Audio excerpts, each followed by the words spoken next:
Borrowing करती थी। लेकिन अब ऑल टाइम लो पर 5.2% पे आ गई है भारतीयों की सेविंग्स। इतनी नीचे कभी भी नहीं हुई थी। नॉर्मली तो 8, 10, 15, 20% तक रहती थी, अब 5.2% पे।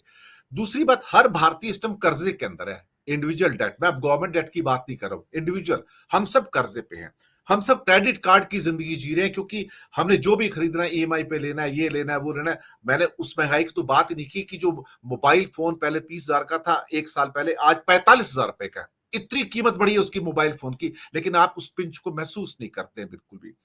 मैं ये कहने की कोशिश कर रहा हूं, जब आपकी सेविंग्स डाउन है, कल का बचा पैसा था वो आज आपने खा लिया, आज जो मिला वो आज आपने खा लिया, जो कल मिलना है वो क्रेडिट कार्ड की ईएमआई के द्वारा आपने खा लिया।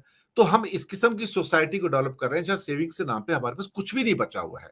हालात वास्तव में बिगड़ते चले जा रहे हैं, और आने वाले दिनों में ये कर्जा सिर्फ सरकार को नहीं डुबोएगा, हमको एज ए इंडिविजुअल डुबोएगा। और सरकार चिंतित है कि जो अनसिक्योर्ड लोन्स दिए जा रहे हैं, ये इंसानों को डुबो रहे हैं, और बैंक भी डूब रहे हैं उस चक्कर में, उनके भी एनपीए बढ़ते चले जा रहे हैं, और हमारे अपने कर्जे बढ़ते चले जा रहे हैं। तो कई बार हमें भी पिंच होता है। अल्टीमेटली ये संस्कृति कर्जे की और कम सेविंग की हमें कहां लेकर जाएगी?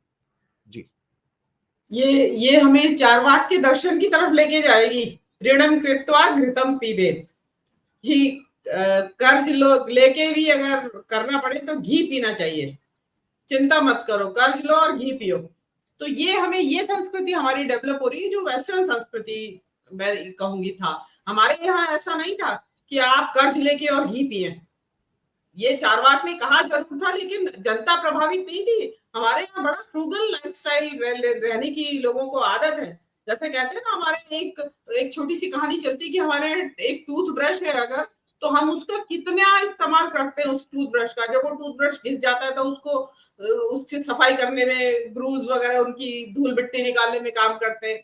वो टूट जाता है तो उससे वो जो अपना नाड़ा डालने का काम करते हैं। मतलब उसका इतना काम बताते हैं कि इतना उसको 3 काम में लेते हैं, मतलब एक टूथब्रश को। तो ये हमारी इंडियन संस्कृति तो हमारी ये थी। देखिए, इसमें जो क्लाइमेट चेंज वाली बात हो रही है, तो क्लाइमेट चेंज कहाँ से हो रहा है? कंज्यूमरिज्म, ये जो कंजम्पशन, उपभोग उपभोग उपभोग, तो ये जो भोग की संस्कृति है, ये भी एक बहुत बड़ा कारण है कि जो हम इस तरफ कर्जे लेने की तरफ जो हमें आकर्षित करती है। वो कंपटीशन भी है आपस में कि भाई फलाने ने ये कार ले लिए, तो और मेरा तो मॉडल थोड़ा सा लोअर क्वालिटी का रह गया, मैं तो इससे बढ़िया वाला ऊपर वाला मॉडल लूंगा। उसके लिए क्या होता है, बैंक जाते हैं, बैंक देते हैं कर्जा, वहां से ये ले लेते हैं, ईएमआई पे चलते रहते हैं। आप ही ने एक प्रोग्राम किया था कि पर्सनल लोन्स कितने बढ़ गए हैं इंडिया के अंदर। तो मतलब हर आदमी 3-3, 4-4 पर्सनल लोन्स ले रखे हैं लोगों ने अलग अलग बैंक से। तो वही कि ऋणम कृत्वा घृतम पीबेत खूब अच्छी तरीके से चल रहा है। अब ये कहाँ ले जाके छोड़ेगा? ये हो सकता है वो जो यूएस में हुआ था 2008 में बम फूटा था, ये ईएमआई का ही तो बम था वो, और का क्या बम था वो। तो ये चीजें सामने आ सकती है। और अभी अनिल सिन्हा जी योगा की बात कर रहे थे कि ये सारी समस्याएं, और उसमें ये प्रधानमंत्री जी योग कर रहे हैं बैठे हुए। देखिए, योगा भी खाए पिए खाए लोगों का काम है करना। भाई जिसका पेट भरा होगा तो, और जिसको चिंता नहीं होगी, वो बैठ के योग करेगा 1-1.5 घंटे 2 घंटे। और मोदी जी जैसे हमारे खलियार प्रधानमंत्री जी तो और ज्यादा, वो तो 5-6 घंटे पूरा दिन लगा दिया उन्होंने। और कहाँ ले गए योग? जो कि उन लोगों के बीच भी जिनका योग से लेना देना कुछ है नहीं, जिनको इसमें कुछ समस्या है, उनको योग से कुछ, तो उनके सामने आप योग कर रहे हैं बैठे हुए। और यहाँ लोग एक चीज और देखे, यहाँ इस देश के अंदर इस टाइम इतना 50 डिग्री के आसपास टेम्परेचर जा रहा है, और उसमें योग कर रहे हैं। योग करने का सबसे पहला एक नियम है कि जो एक्सट्रीम क्लाइमेट में योग ना करें, वो चाहे सर्दी हो चाहे गर्मी हो। लेकिन हमारे यहाँ चल रहा है क्योंकि मोदी जी ने कहा है, और दुनिया को बताना है मोदी कि जी हम तो योग। कश्मीर चले गए योग करने। हाँ, 1 लाख, कोई 1 लाख कोई लोगों की फौज लेके, हाँ, हमारे तो खर्चे पे पैसा मामा के घर से लाए थे ना वो। अब क्या नहीं तो करेंगे? ये नहीं, इतनी जरूरत क्या आ रही? मोदी जी अपने प्राइम मिनिस्टर हाउस में करें ना, अकेले बैठ के वहां पे योग, और उसको टीवी पे चलवा दें। आपका तो सब जगह जलवा है, सब दिखाएंगे, सबको मैंडेटरी कर दें कि साहब योग जी, कर रहे हैं, देखिए।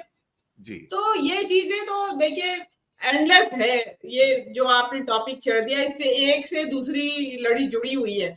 इसको कहता है ना कि मोदी अनंत कथा अनंत, जी, ऐसी महंगाई का हाल है। ये कभी रुकेगी? I doubt. हाँ, ये जरूर है कि बचत जरूर इससे प्रभावित हो रही है, बहुत ज्यादा। ये और बात है कि मैं मुख्तलिफ मुद्दे तो उठाता रहता हूं, उसको देखने वाले कम होते हैं। शायद लोगों जी, का पॉलिटिक्स में इंटरेस्ट ज्यादा है और इन ज्यादा। चीजों में इंटरेस्ट कम होता है कि जो उनके जीवन यापन के जो डेली इश्यूज है, जो उनको इफेक्ट करते हैं, जो रोज बाजार में निकलते हैं खरीदने को, उसकी ओर इंटरेस्ट कम होता है। तो मैं चाहूंगा कि कम से कम लोग अपने जो रोजी रोटी के मुद्दे हैं उससे साथ तो जुड़े रहे, उसको तो सपोर्ट करें, क्योंकि बाकी तो कोई चैनल उठा ही नहीं रहा। लेकिन मैं फिर भी हिम्मत करता हूं, नहीं मैं बात करता रहूंगा, डेली बात करता हूं, ऐसे मुद्दे उठाता हूं। जरूरी बहस में हूं, मैं 16 मुद्दे उठाता रहता हूं, अपने आप ही बात करता हूं 10 10 15 15 मिनट में।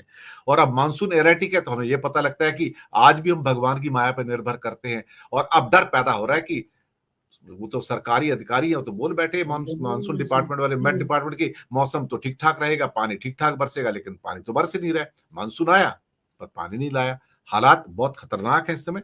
और जलाशयों में पानी सिर्फ 22%, आज की डेट में 21% हो गया है। और साउथ इंडिया के अंदर जो जलाशयों में पानी है 14% है।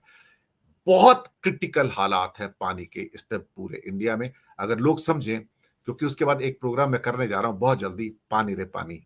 तो आप समझिएगा कि या पूरे ये जी दिनेश जी, यहाँ उत्तराखंड में, यहाँ जहाँ मतलब हर पहाड़ों में ऊपर, मतलब आप जाए तो रास्ते पर आप गए भी होंगे कभी, पहाड़ों से छोटे छोटे झरने, रिवुलेट्स मतलब बहते रहते हैं, गधेरे, वो सूख गए हैं।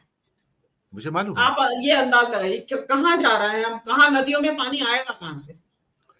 खत्म होने Wadia institute of geology Dehradun ये कहती है कि हिंदुस्तान में सबसे ज्यादा माइग्रेशन होगा 2050 से थोड़ा पहले, और उसका एक ही कारण होगा पानी। पानी नहीं मिलेगा हिंदुस्तान में आपको, सीरिया। और मैक्सिमम माइग्रेशन वहां पे होगा। इन्हीं शब्दों के साथ लेंगे आ गया। और मीनू जैन जी, अनिल सिन्हा जी, बहुत बहुत शुक्रिया, आज आप आए और आपने बहुत महत्वपूर्ण बिंदु उठाए। कम से कम हमने लोगों के विषय के बारे में बात तो की है। बहुत बहुत धन्यवाद।